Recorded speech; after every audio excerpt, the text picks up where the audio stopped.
Hi guys, কি অবস্থা সবার? আবারও চলে আসলাম আজকে নতুন একটা ভিডিও নিয়ে।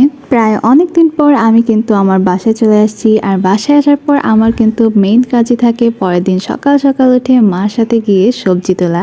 এবারও তার কোনো ব্যতিক্রম হয়নি, তাই সকাল সকাল চলে গিয়েছিলাম আমাদের সবজি বাগানে সিম তোলার জন্য আর একগুচ্ছ লাউ শাক তোলার জন্য। তো আমার মতো যাদের এরকম সবজি বাগান আছে তারা কিন্তু আপনার গার্লফ্রেন্ডকে একগুচ্ছ কলম অথবা গোলাপ ফুল না দিয়ে একগুচ্ছ লাউ শাকের বান্ডেল ধরিয়ে দিতেই পারেন, তবে অবশ্যই শর্ত প্রযোজ্য। এক্ষেত্রে আপনার গার্লফ্রেন্ডকে অবশ্যই হিসাবি হতে হবে, যাতে সে বুঝতে পারে আসলে টাকা খরচ করে ফুল কিনে তো কোনো লাভ নেই, কারণ কিছুদিন পর তো সেই ফুল ফেলেই দিতে হবে। আর এরকম শাকসবজির বান্ডেল ধরিয়ে দিলে একদিকে যেমন তারা সেটা খেতেও পারবে, সেই সাথে তার ভবিষ্যতের শাশুড়িও কিন্তু অনেক খুশি হয়ে যাবে। কিন্তু আপনার গার্লফ্রেন্ড যদি উড়নচণ্ডী হয় আর এইসবের ভ্যালু যদি একদমই না বুঝে, তাহলে আবার এইসব দিয়ে আপনার ব্রেকআপটা সুনিশ্চিত করতে যাবেন না আর শেষে আমার উপর দোষারোপও করতে যাবেন না। তো যাই হোক, কথা বলতে বলতে আমার কিন্তু সিম তোলা প্রায় শেষ, আর বাকি যা ছিল এগুলো একটু ভিতরের দিকে হওয়ায় আমার মা আমাকে হেল্প করছিল।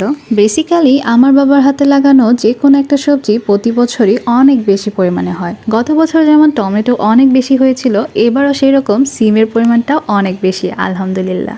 বাজারে এই ফরমালিনযুক্ত সবজি থেকে নিজের হাতে লাগানো সবজি তুলে খাওয়ার যে আনন্দটা, সেটা আসলে যাদের এরকম সবজি বাগান আছে শুধু তারাই বুঝতে পারবে। সো যারা যারা আজকের এই ভিডিওটি দেখছেন তারা কিন্তু অবশ্যই মাশাআল্লাহ বলবেন আর কমেন্ট করে জানাবেন আপনার সবজি বাগানে কোন কোন সবজি আছে।